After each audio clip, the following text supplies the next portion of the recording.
to Timeless with Julie Hartman Live. It is Wednesday, May 29th, 2024. I'm Julie Hartman. It's great, as always, to be with you.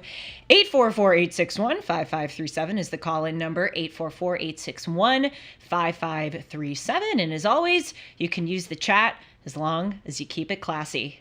Sean McConnell, hello, and welcome to the show. Great to be with you, my friend. Boy, hi. Hi to all the people in the chat. Hi, chatters. Are you being sarcastic? Because so far I can see zero. But no, I look forward to seeing them. Like I'm sure they look forward to seeing you. Well, yesterday that was such a robust chat. For those of you who didn't catch the show yesterday, please do check it out. I talked about how it has been 4 years since George Floyd's death and the entire Black Lives Matter summer that metastasized as a result of that terrible day. And I went through really how much I changed as a person as a result of that event, and as a result of seeing the defund the police movement and the radicalism on social media. And it was so good to hear from some of you in the chat about your experiences during that time. I saw that a number of people, I went back and rewatched the show yesterday, I saw that a number of people wrote that October 7th was kind of their wake-up moment about the extent of political radicalism in the United States. So that's all just to say, yes, I do love the chat, and you guys have done a very good job of keeping it classy. Thank you. And please do check out that episode yesterday.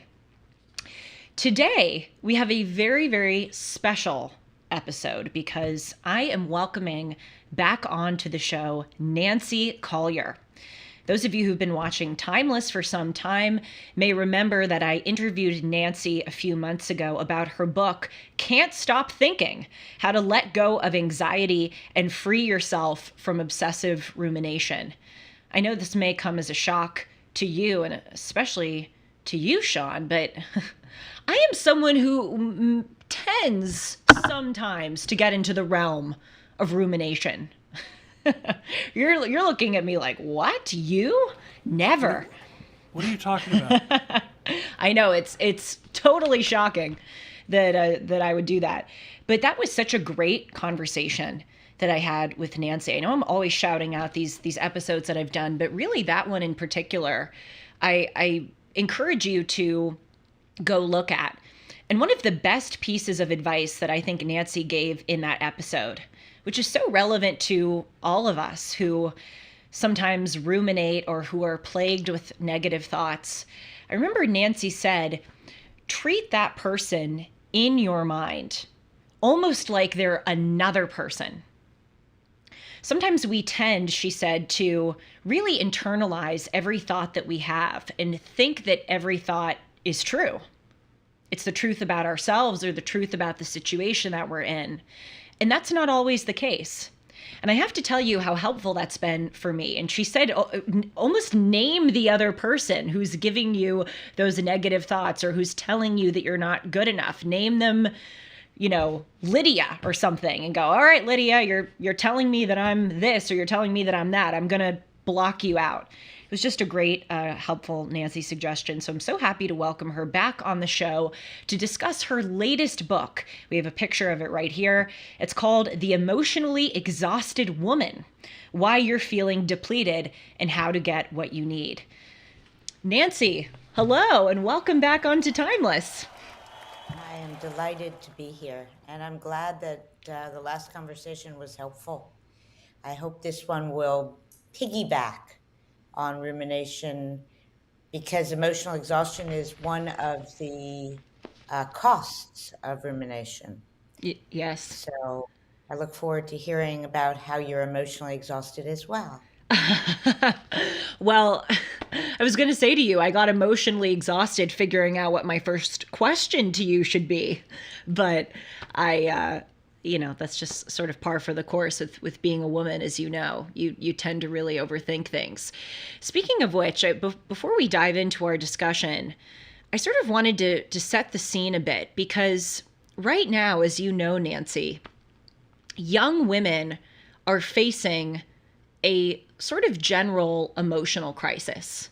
And we see that so many data sources confirm that this is true. Just to throw out one here, according to the CDC, 3 in 5 young women suffer from persistent thoughts of hopelessness. And this is, a general thing. This is not just confined to women, but we do have among young women especially, I think, this heightened crisis of emotional exhaustion. So I just sort of wanted to set the stage here for our discussion.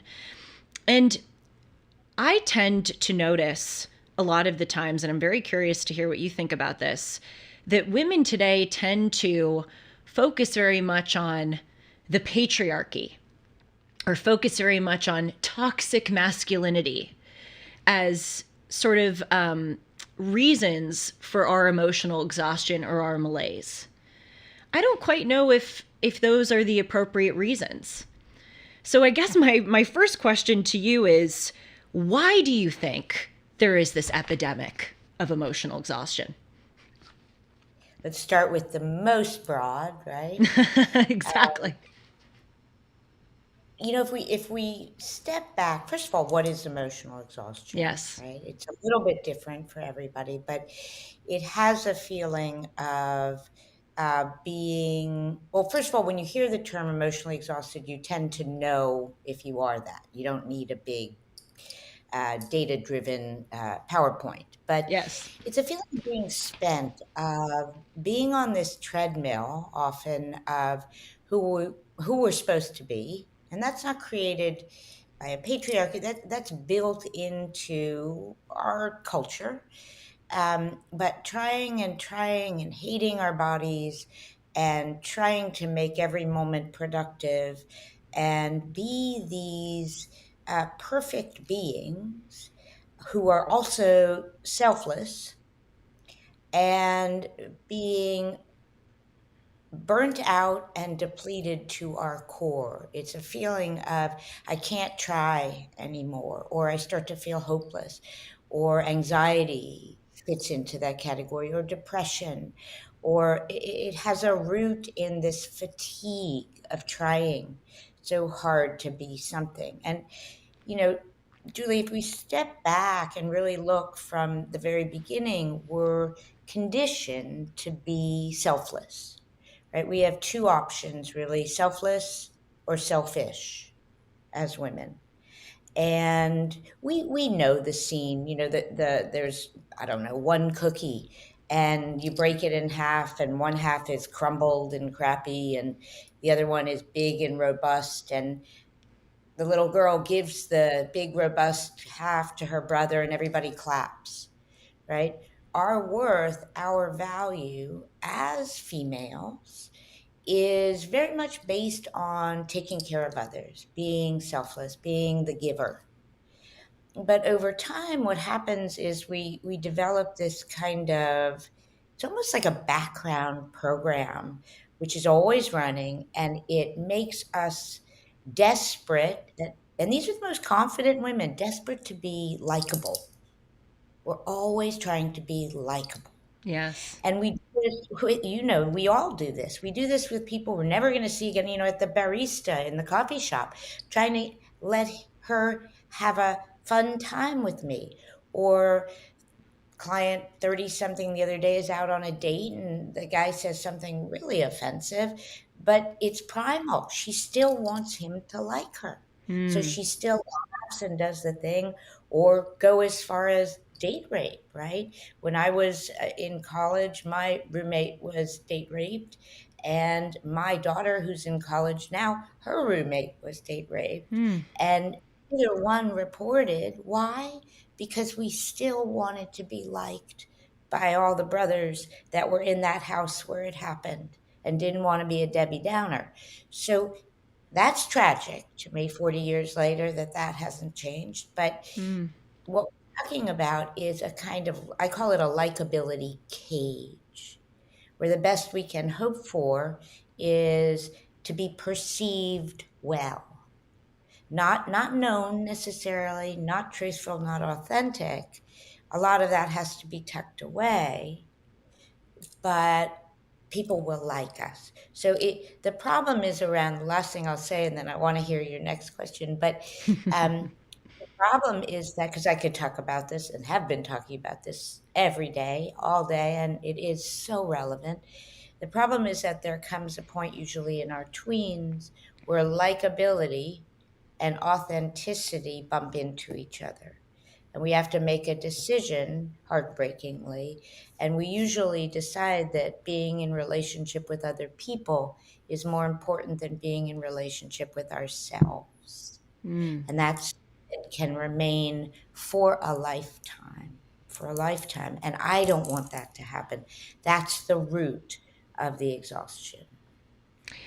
I so appreciate this discussion, Nancy, because it really is about female nature.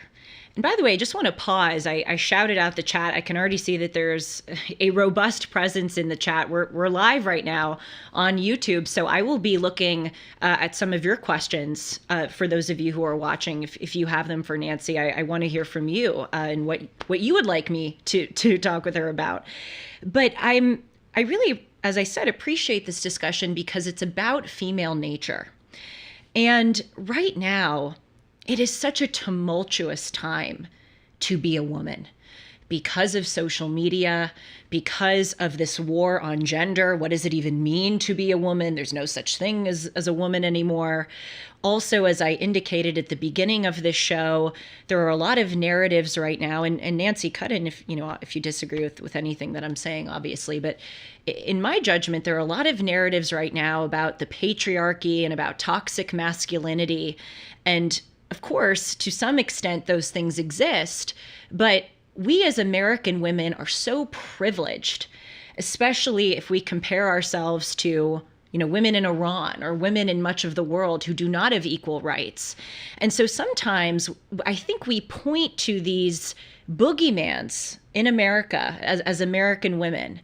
And again, I'm not saying that those don't exist in their entirety, but I think it's important for us to recognize that we have female nature. And there are elements of our female nature, such as our desire to be well-liked, that are very good qualities. But if we don't kind of curb them, then we can take them too far and they actually end up harming us. And so that's why I really like this discussion, because it's focusing on things that we can do with our great qualities to make sure that they're exercised in a healthy way. I agree in part with what you're saying. And to some degree, I don't know, in all the research and everything I've read and studied with women, I'm not sure that there is a way to say what we would be that is not defined by our culture. Mm. So it's a little tricky there because we are raised in a culture that puts a great deal, for example, great deal of emphasis on the way women look, our Yes. appearance, our Very true. bodies. 75% of women right now say they have disordered eating. Mm. And more eating disorders are showing up, at 10, 9, 8. So I think what happens, though, is that anything that we define as female is either in this image, whatever we call can call it patriarchy, it doesn't really matter, or in opposition to patriarchy, right? We've got the pink cap in the air, the woman in, I don't know, a wildflower field swirling around in a skirt that's all intuition. At the bottom of it, it's all defined by our culture. Mm. So what I'm interested in is, what does it really take? I mean, what interests me at this moment, because it changes every day, but is that even knowing that these expectations of ourselves are given to us from the culture, we are flooded with them from the time we're born, what a woman is supposed to be, right? And even though we know that, and even though we know that the goal is unreachable and the target keeps moving, and that it's not sustainable to keep trying because we we are running out of steam, we keep trying. Mm. And not only do we keep trying, but when we don't meet the goal, we hate ourselves and we feel a failure. Mm. So, such an interesting paradox where these really smart, sophisticated, aware women realize what they're trying to be and how they're defining their worth is madness. Mm. And yet, there is such fear to step off the treadmill. There is such a fear to stop dancing the cultural dance because underneath it is this deep existential dread, which is born when we're really young, that if we dare to not dance the dance, if we would even know what that looks like, we'll end up alone and unhappy and rejected. Mm. And that's why I talked about that split as a tween, where there is this great divide between who others need me to be and maybe who I am. And so once that gets split and we kind of abandon ourselves, we start managing ourselves, policing our bodies, and using ourselves as a sort of PR object, right? Mm. That'll work in our favor.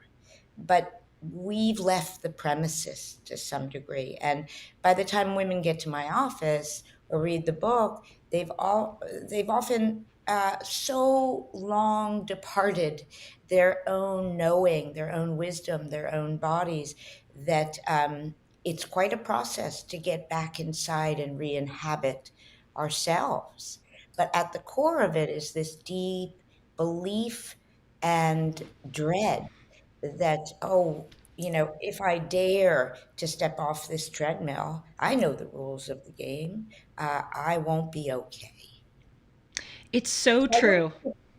think or not. I think we come up in a soup, we're marinated, and no blame the victim here, none of that. But we women become the perpetrators of our own imprisonment Mm. because we don't trust that we can get out of the dance.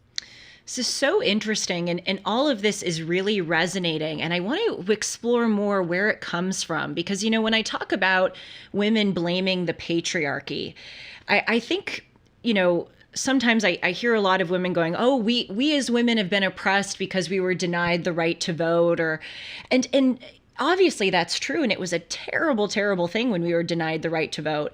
But we're, a long time away from that, and I want to understand there are pressures put on women. There are unfair expectations. There are, elements of culture surrounding women cultural critiques that I think have some merit. I'm not quite sure where they come from though. I Where do you, because everything you're saying is so right. We as women, we do kind of get on this treadmill. We do take on a lot of emotional labor. We do expect so much of ourselves and we feel like we're failures if we don't deliver. Where does that come from? It just doesn't resonate to me when people point to the fact that we didn't have the right to vote. What is really the origin in your judgment? Well, it's tricky what you're asking Yes. because I would say to some degree, and your viewers may question this, but its roots, I would say, who's responsible for the downfall of mankind? Really, at the core of what we consider truth, that's a woman, Hmm. right? So if we go all the way back It's to our true. religious roots, look closely. Women are the sufferers, right? And women are really what are to be feared Hmm. and policed. And then, we have this culture which values the mental over the bodily.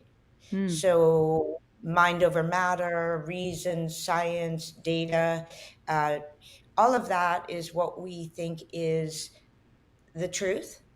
And these structures that support that are considered relevant and believable. So, if you want to talk about nature, some of the more bodily, intuitive, or different kinds of knowing that maybe women possess are not valued and are seen as crazy and irrelevant. So if the truth starts with a kind of religious base, and then over time it's become everything reason based, and then also culturally we define what is desirable, which then kicks us back to our survival instinct, right? We've kind of got a trifecta there. We've got the truth, who and what determines it, and we've got what makes us desirable, which is tantamount to our survival. So it's built into everything, all the way back to the Bible, and I think that says a lot about how we end up today fighting for our reproductive rights. It says a lot about how it's possible in 2024 that a woman's right to choose what to do with her own body is actually on the table again. Um, the woman's body, seen as dangerous, untrustworthy, out of control, the woman, to some degree, seen as that, um, remains. It's still here, even more so now. What I want women to get right now is that may all be true, right? But how can we stop perpetrating our own imprisonment upon ourselves? Is there a way to define who we are and step out of this whole fight for power, which again is a very male construction, right? For power, power. But can we claim our lives for ourselves? And it starts with our own bodies, with our own relationship with ourselves, not as objects to fear, but as actually the first person subjects of our lives that we can trust. So what do you think that women, in your words, can do sort of with ourselves and our nature to create, to use our good qualities, our nurturing qualities, our desire to care for others and be liked? How can we maximize those qualities to our benefit and others' benefit without letting it emotionally exhaust us? Well, what I like to encourage women to do is, first of all, just put themselves back into their own lives. So that means making yourself a destination. How are you? Really simple things like asking yourself throughout the day, how am I in this moment? What is my actual truth? Women don't tell the truth. We preempt the truth of what we're experiencing, if we even remember it or know it or have looked there, because we're already 9 steps ahead of what does the other person want to hear from me and how to make this go smoothly, because if you have a good experience with me, I'm safe, so on and so on.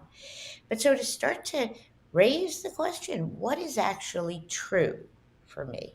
How am I experiencing this moment? What's happening in my body? What's happening in my heart right now? Women don't do that. And then we need to start to just put on the table the shift from should to want. You know, we as women, we live by should. And we're very good at it. We know how to do that dance. But to start to ask yourself, what if I lived my life more by what I want? And what would that look like? Often we don't even know anymore because we've been so disconnected from our own wanting. Or something very simple like telling the truth without 1,000 apologies, without 1,000 reasons why I'm entitled to that truth. You know, I remember the first time I did that, it was for my daughter's PTA. Chairwoman was asking me to do something like pack up bags or something. And when she asked me, I said something, I said, no, I can't do that. And she was completely shocked. And she said, well, why not? And I simply said, I don't want to, right? I hope the fundraiser is great, but I don't want to do that. And I always felt this incredible sense of fear when I would say something just simple without bells Mm, and whistles. You're okay for asking nothing, just simple. But I remember times where people would say something simply true, and I would be in awe of them, that they didn't have to make me feel better or anything, because they just took responsibility for their own experience. They cared about the other person's experience, but it wasn't theirs to fix or be responsible for. mm, So we start to tell the truth in little baby ways. The coffee comes wrong, and we dare to say, "Oh, hey, I asked for that dark. This is filled with milk." We take that tiny little challenge, or we ask the flight attendant for a pillow, and we face the potential of, "Oh, she's a pain in the neck," or, "Oh God, what a burden." As women, so much of our behavior is about not being that kind of woman, right? mm, It's less about being the kind of woman we're supposed to be, and more about actually avoiding the labels and the judgments: high maintenance, diva, bitch, difficult, demanding. We go out of our way to avoid that. And those, I would say, for women are a little bit stronger. The way we define ourselves, in an attempt to not be this sort of negative version of ourselves. So we start telling the truth, and then we do little things like we start to build a different relationship with this body. We start to feel it from the inside. This is a place, again, we left so long ago to start managing. We have to start to feel our own sensations again. So there are little mental strategies that we can take, and I talk about them in the book. There are emotional strategies we can also take, and they're baby steps. They're baby steps about how to walk your authentic self in the world. It doesn't happen instinctively, and it's very dicey at first. The first time you tell the truth, it's really scary. And we just start to play with, can I ask for a little bit of what I want? Little mm. bit. Yes. Yeah, little baby steps. It's so interesting, Nancy, and this is why I love talking with you and having you on the show, because a few minutes ago you were talking about reproductive rights, and I have to say I respectfully disagree with your assertion. I say on this show all the time, I am so conflicted about the subject of abortion. I wouldn't consider myself to be a pro-life absolutist nor a pro-choice absolutist, but I do think that with the whole abortion issue, I don't think it's that women, their autonomy as women is under attack, or that women are not to be trusted. I really think the pro-life argument in this country comes from a place of principle, of wanting to respect the dignity of human life, including women in the womb. So I do disagree with you a bit on that. And if you care to follow up with me, obviously I'd love to discuss it with you. But I totally agree with you about this. I totally agree with you that we as women expect, we're so afraid to say what we really want. We're so afraid to ask for help. And I would even take that a step further and say that a lot of the times we as women are judged when we ask for help. I was listening to Taylor Swift in an interview recently, and this just shows you, sometimes I don't know if I have a cultural home because my opinions are so nuanced. But I'll tell you, I was listening to Taylor Swift recently, and she's not someone who maybe generally I share most political beliefs with. But she made this comment that I really can't argue with. It's so true. She said, when men in the workplace ask for something, sort of lay down the law in a respectful way, but lay down the law of a boundary or something they want, they're seen as assertive, they're seen as a leader. When women do the same thing, they're seen as bitchy and they're seen as complainers.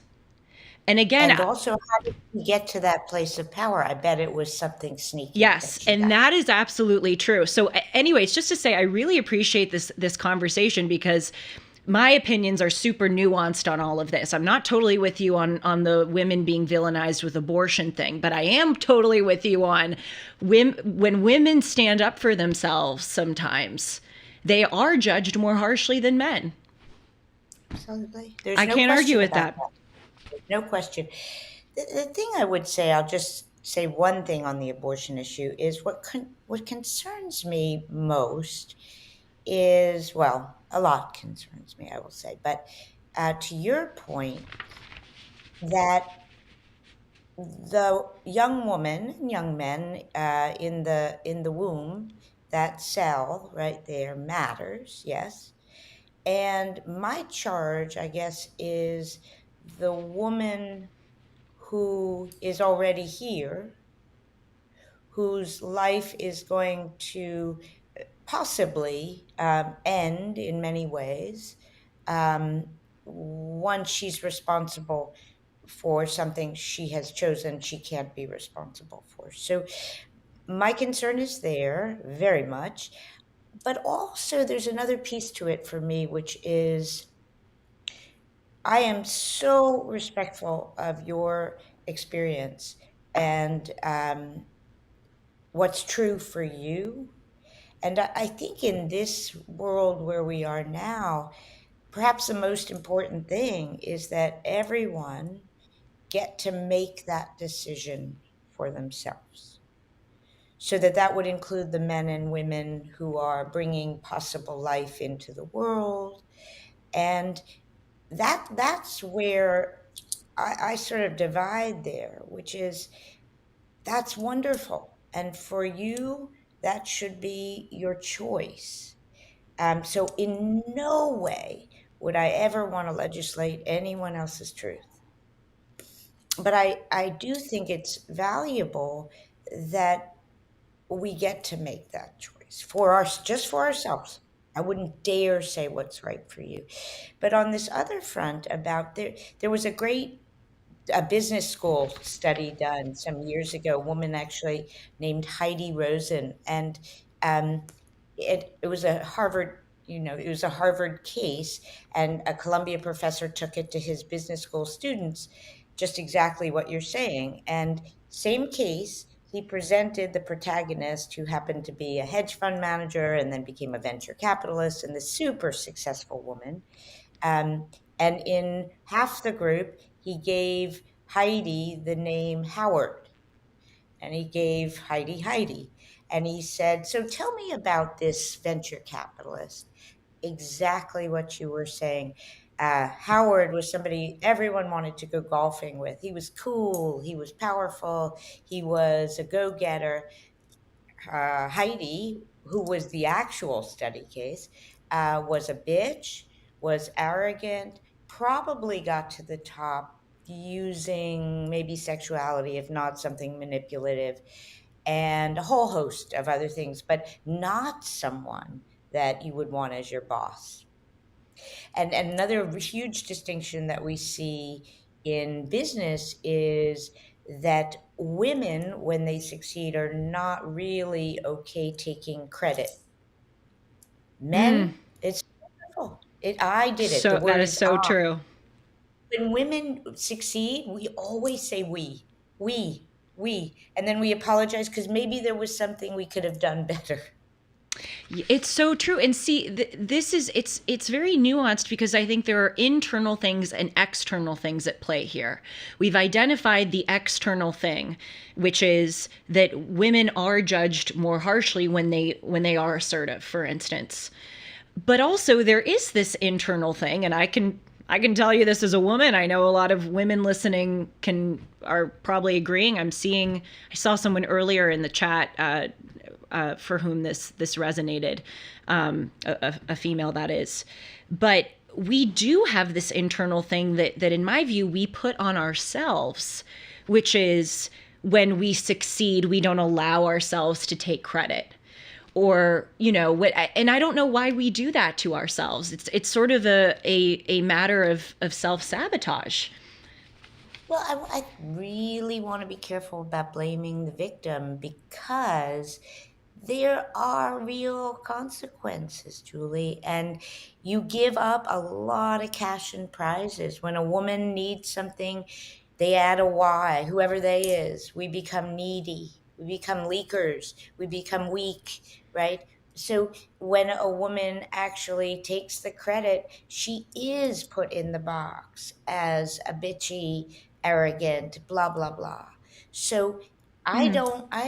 I do understand, right? Why by the time women get to me and they're, a few decades later, they are so tired of trying to fit themselves into a package that won't be judged so Hmm. harshly and believed. It's not just we get judged, but people actually believe and then relate to us as that.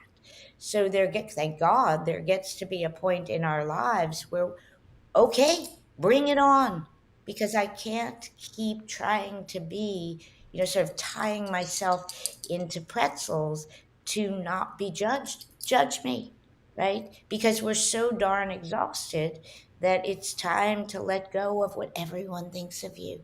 So that's liberation. But I don't want women to have to wait all that time. So part of what I teach women is, and it's such a counterintuitive message, but to learn how, this is so not sexy, but to disappoint. Hmm. Learn how to be what everyone wants you to be. Let a little bit of who you want to be, who you are, my goodness, who you actually are and what you want, into the relationship, rather than just sort of living off the fumes of I did it again. I managed to not be all those terrible things. So I do understand. And that's why that question is so relevant for me, which is knowing everything we know. So many of us are not willing to face that fire. And it is a fire. That really is so true, that we have to be more be more truthful with ourselves and with others, with what it is that we're really feeling or what it is that we really want. If we're feeling depleted, if we're feeling burnt out, if we need more help, we don't ask for that. And Don't ask for we have to do a better job of that, and do a better job, I think, of being comfortable with ourselves when we do, and it's our own. understanding that we deserve that. And that's a slippery slope, right? Because built into it is I don't deserve it. Hmm. That's the core belief, is that I as a woman have to do extra. That I had a client say to me flat on, I'm bad if I receive, I'm good if I give. So there it is, right? That's the core belief. And we have to make friends with all of our parts. Right now, the way we're raised is we're a kind of project to fix. If there's something wrong, we're probably to blame, but we're certainly responsible for fixing it, because fixing equals caring. So we have to get into a different paradigm with ourselves, which is welcoming this whole miracle and catastrophe that we are as human beings, and actually wanting to be curious about ourselves, get out of this right and wrong, good and bad paradigm. And again, careful. I'm so careful about blaming women for self sabotaging. We're so intelligent and we know what delivers the goods, right? And sometimes it's so much easier to not send the toast back because we don't want to be called, high maintenance or difficult, right? And just leave it there. So yes, we have to learn how to take credit. Yes, we have to learn how to receive, but we really have to heal the fundamental lack, which is that at the core, we're not deserving if we're not giving. Hmm. again, I love this discussion because I both agree and disagree. I I agree that other people judge us too harshly, and culture, if you will, generally can judge women too harshly. But I also do think that even if that's the case, we can't we can't think of ourselves totally as victims. We need to stand up for ourselves and send back the toast, or we need to stand up for ourselves and ask for the raise, And so I think it is, I don't know if we're all entirely victims. I think that we as women could do a better job of standing up for ourselves. And now we are in a place in this country where we're not in a pre-women's right to vote America. We are in a place where, as trite as this sounds, women do have more of a voice, And so we can stand up for ourselves more, and I think we should. And that is critical. What you're saying is exactly the message in the book, which is, okay, that's the given. Yes, we are. So how do we, again, take these little steps? It's up to us. It's up to us to tell our truth, to ask for what we want, to say we need. What we're doing is we're naming that this is a real thing that you face. So how do you feel safe and strong as you're challenging the easy route, right? And to accept that, yes, that may come with some unfair judgments. Yes, that may come with the end of some cash and prizes. Yes. And what you taste when you start to live from your own experience, stand in your own shoes, tell the truth, is priceless. And you can't know that until you start experiencing it. So the real paradigm shift is that what is defined as safety shifts from being likable to being truthful. And that becomes this non-negotiable, I will not abandon myself. And yes, comes at a cost. We are the light in the darkness. So be that and see who you become. And again, it's not a my way or the highway person. Right. We It's have, important. again, that's right. Built into this mythology is, well, if we ask for ourselves, we don't care what other people want. Completely false. And another should police, right? It's the next layer of why it's not okay, because that makes me selfish. And then I don't care about you. I'm also a sentient being. I'm also, why is caring about me contradictory to caring about you? So let me hear how my truth lands on you. Let me hear that. Let's make a space for, we have different truths, like you and I are doing in this moment. We're grown-ups, we can do that. But women are terrified of being seen as, now I'm this, well, I don't care, I'm not in relationship. I've had so many women say to me, well, you just want to turn me into someone that lives in a shoe. So now when you're saying what you want, you're living in a shoe with cats. Wow. I'm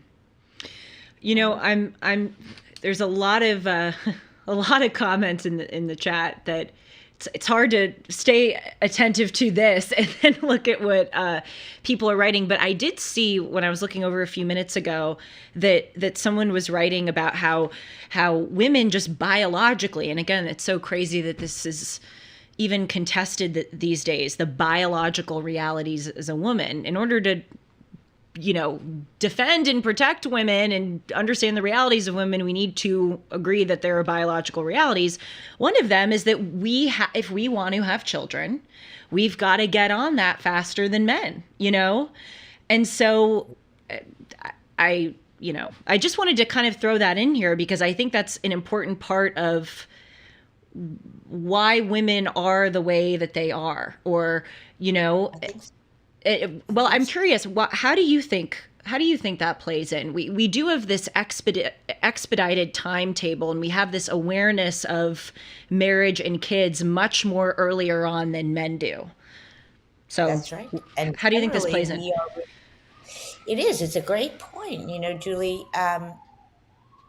survival. Our survival is dependent to some degree on being desired. And there's a timeline on that. And it is biological. And so men, uh, besides all the other cultural reasons, they have a lifetime to play with that. And I think it is an important factor in um, why being liked, besides all of the cultural pieces, why it is, again, I come back to this sort of uh, the survival of the species. And then we have Maslow's hierarchy of needs, right above our physiological water and sleep is emotional safety. And then above that is belonging. So we've got this biological running out of eggs situation going on. And then we have at our core, right above water, is this need to be emotionally safe. Emotionally safe means you like me, you approve of me, I'm accepted by you. And then belonging right above that. So it's again, it's the triple crown. It is not just for fun that we're doing this. That's why, I call it a primal need. But what we want to start to become much more aware of and take ownership of is where are we abandoning ourselves on a moment to moment basis that maybe we can start challenging? Maybe it's a different life if we could start putting ourselves in the conversation a little bit more, not just habitually emptying and figuring out, how do I manage your perception of me? How do I get you to like me and be what you need me to be? Because that's the root of the emotional exhaustion. That comes at a huge cost where uh, what about what we need? What about what we want? What about staying in touch with that? Not just giving you what you need so that I'm well liked, right? We end up totally disconnected from ourselves. We end up totally depleted from trying to manage your perception of me. And so the costs of that are heavy and stark. So this is about, where can we put ourselves in the conversation more authentically and take that risk. Take that risk, because the spoils are indescribable. Gosh, so much to say. I want to sort of summarize your point by comparing it to another thing. Women and men are different sexually, as we know. Women are more, I guess, comfortable with being monogamous. Men sort of crave quantity. And that goes back to biologically, our differences, I think, where I don't find that in my research at really all. No, I you don't find you don't find that men prefer quantity over women, more so prefer quality, and men prefer quantity? I think what I'm seeing from the field right now is that, as all of our sort of assumptions about what is are starting to mingle and open up a little bit, that more and more women are acknowledging that they're not so monogamous. Once their children are taken care of, right, and that's happened, I would say my experience in the field, talking to so many women, is equally non-monogamous. But we have this task, you're right, which is to get these kids going. Many women have it, a lot of women don't as well, and that's becoming more permissible without all the judgment that comes with that. My goodness comes with a woman that doesn't want children. Um, but once the eggs have been fertilized, I do not find that in general women want monogamy so much more. That I actually believe. I do. I believe that a lot of things are really changing today, and we could have a whole, separate episode about why that is. I think a lot of it is very cultural, but I think generally, women, for instance, women don't want to sleep with as many, and you can cut in if you disagree or if the data that indicates otherwise.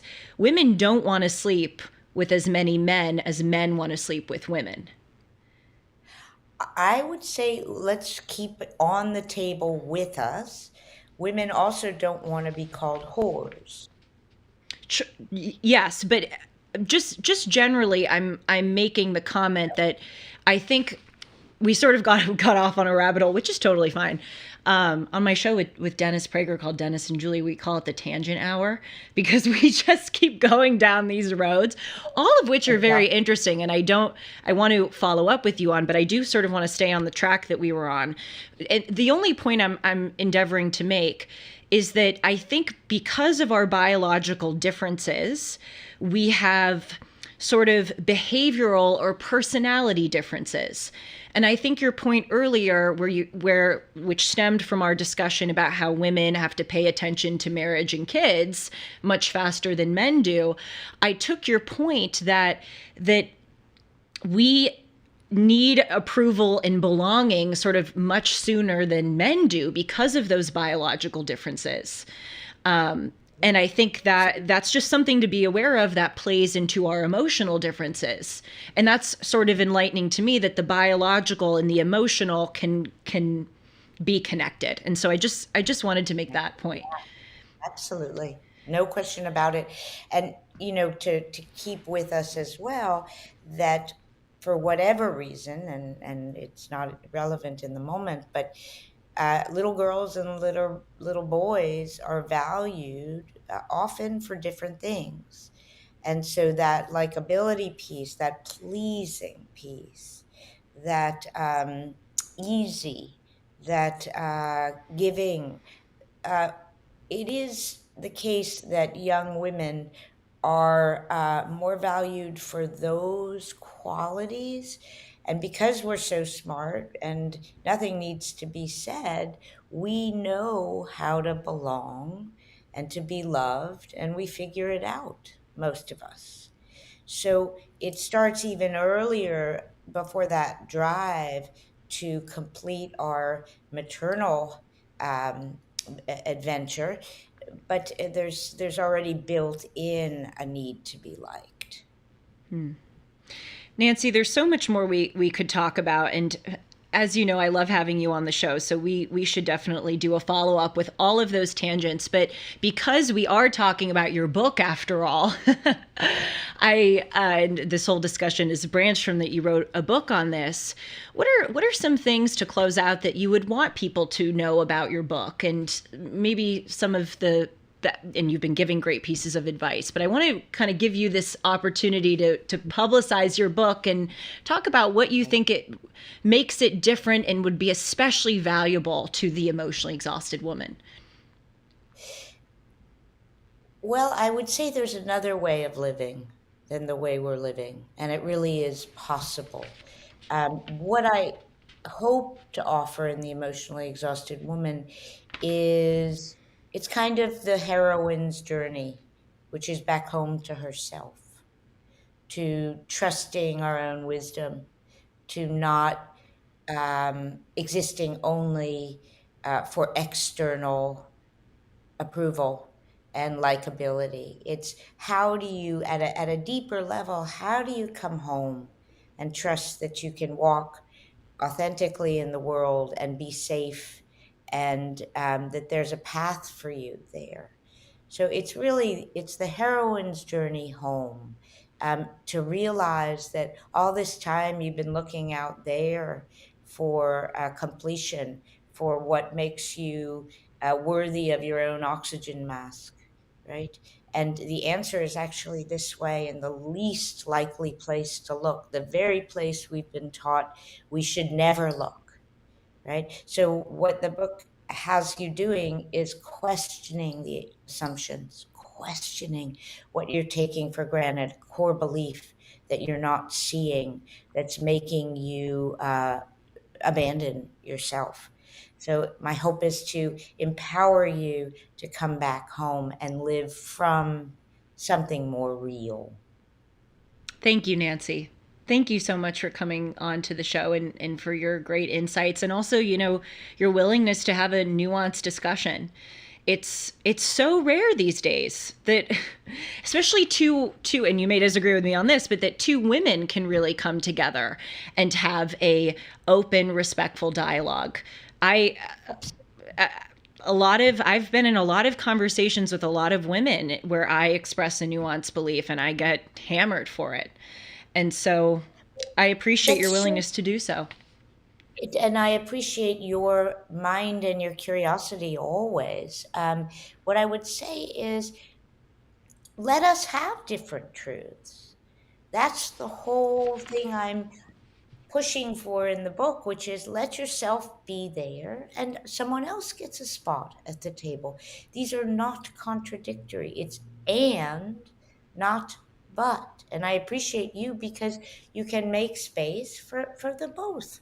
Doesn't threaten us. And that is the celebration of our individuality. So I appreciate you as well. Oh, well, thank you so much, Nancy. I wish you all the best. We'll welcome you on the show again soon. And as a reminder, I'm finding it right here. Nancy's book is called The Emotionally Exhausted Woman, Why You're Feeling Depleted and How to Get What You Need. And double shout out to our other episode, which, as I said, I thought was so helpful and interesting. Can't Stop Thinking. That's your other book. How to Let Go of Anxiety and Free Yourself from Obsessive Rumination. And also, my gosh, I've been talking about how much we have to follow up on. You have a third book here. I have here in my notes. Boy, is this so helpful and relevant. The Power of Off. The Mindful Way to Stay Sane in a Virtual World. Wow. that follows up on a lot of themes I've been discussing on the show lately. So thank you again, Nancy, and all the best to you. Take care. See you. Okay, before we chat a little bit, I would like to quickly tell you about MyPillow. As many of you know, I use a lot of MyPillow products. I sleep on a MyPillow. I sleep on the Giza Dream bed sheets. I use my towels and I wear my slippers. And you can get a lot of these products at a discount too if you use the promo code Hartman or call 1-800-566-6745 today. Right now, MyPillow is having a $25 extravaganza. You can get 2-pack multi-use MyPillows for just $25, MyPillow sandals for $25, 6-pack towel sets for $25, brand new 4-pack dish towels for, you guessed it, just $25. And for the first time ever, you can get the premium MyPillows with all new Giza fabric for just $25. Orders over $75 will receive free shipping. Just go to mypillow.com and use the promo code Hartman. Or again, call 1-800-566-6745 today and use the promo code Hartman. Okay, forgive me. I'm taking a minute. I want to read the chat a little bit because that was so interesting. And I really want to see what all of you thought.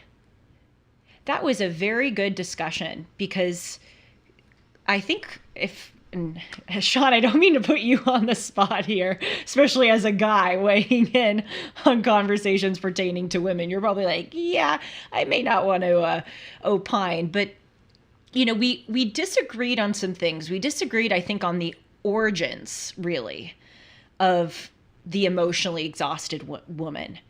And I recognize that there were external factors, external pressures, external judgments that are put on women. I didn't agree on the abortion thing. And I didn't agree with Nancy's assertion that sort of about victim blaming, that women, and not that she said this, but that women are sort of right in their truth and they shouldn't be victim blamed. I don't quite agree with that. But I do agree because I'm a woman and I get it, that women are emotionally exhausted, or we can tend to be emotionally exhausted. And we do tend to put a lot on ourselves. I think people let us put a lot on ourselves too. But we do have to try to rectify that and try to ask for more of what we want, tell more of the truth of what we're really, really feeling. And I think that would benefit both women and men. I think it would make women healthier, and I think it would make men more understanding of the unique struggles that women do have as mothers, as wives, as child bearers, as people in the working world. And I think just being more truthful as women with what we're really feeling when we're feeling emotionally depleted could really help things. So that's just my way of saying I love this show. I love the people I bring on. I love the chat because it really is nuanced. We were talking yesterday about binary ways of thinking. Sometimes I find in this country, like, you're either so in the uber feminist camp, men are pigs, women could do no wrong, or you're so in the, total anti-feminist camp where you never acknowledge that women have unfair expectations, or I'm neither of those things. I'm a person who pursues the truth. A person who really tries to get to the nuances of the truth, because the truth is a complicated thing and it does involve, a lot of different sides, and it's a messy thing to try to get to. So for those of you watching the show, I hope you think this is what makes the show unique, because I'm not looking for one put in the box, wrap it in a bow conclusion to any discussion. Trying to lay everything out and, again, really figure out, okay, what is the truth? And so hopefully we inch closer to that today. I really enjoy Nancy. She's a great woman. I think a lot of, even though I disagreed with some of it, I think a lot of what she says is totally true and has a lot of merit. Sean, you want to cut in and say anything, or are you going, yeah, no? Baby girl, don't play. No, I don't want to weigh in. I learned some things. I think men in today's society are in a tough position. Most men do not want to be women. They see that it's emotionally exhausting. It is.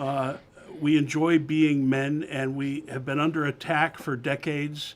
And for me to even make the statement I'm about to make makes me seem misogynistic. But I don't think men know how to process this onslaught and give women the freedom they need. Cut the live stream, bigot. Cut the live stream. Turn them off. No, you're right. We want women to be empowered. We want women to speak up for what they want and not be seen as bitchy if they ask for something.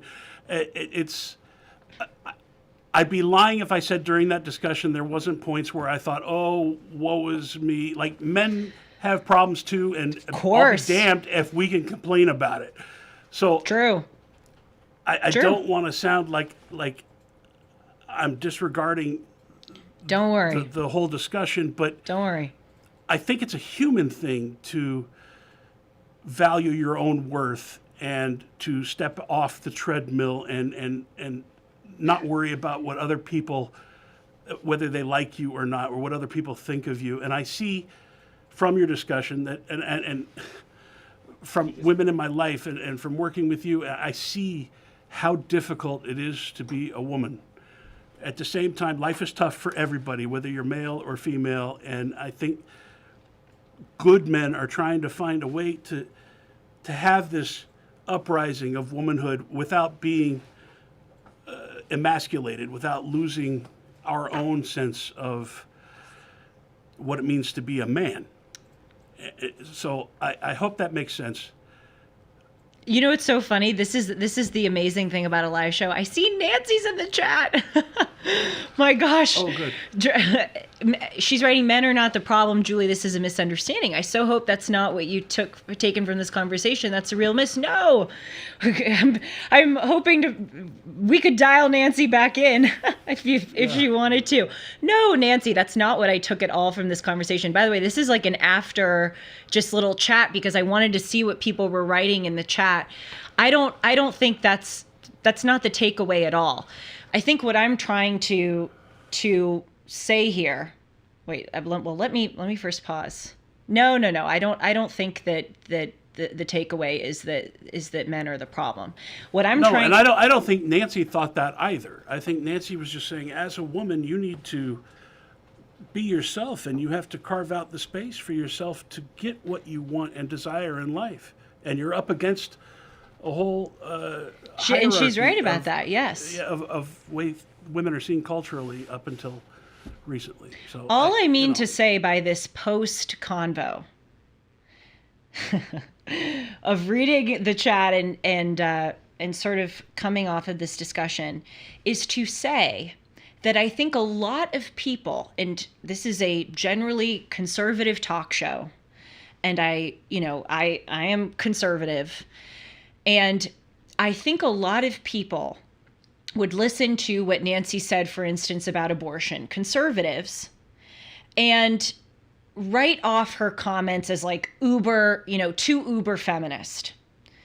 Or when she was talking about, victim, don't blame the victim. I know, because I know a lot of conservatives. I think a lot of people would look at her and say, oh, well, she's just an uber feminist. And what I am saying, all I meant to say in this post discussion is, I so appreciated that, because even though we may disagree a little bit about some of those details, specifically the abortion thing, I don't think that the pro-life movement is a movement that really is focused on denying women's bodily autonomy. I think it is more a movement of, let us protect the dignity of life. And I know Nancy, agreed with that. She was very respectful about that. All I'm trying to say is I think a lot of conservative audience would listen to some of the things that she said and write her off as just a uber male-hating feminist. And that's not true.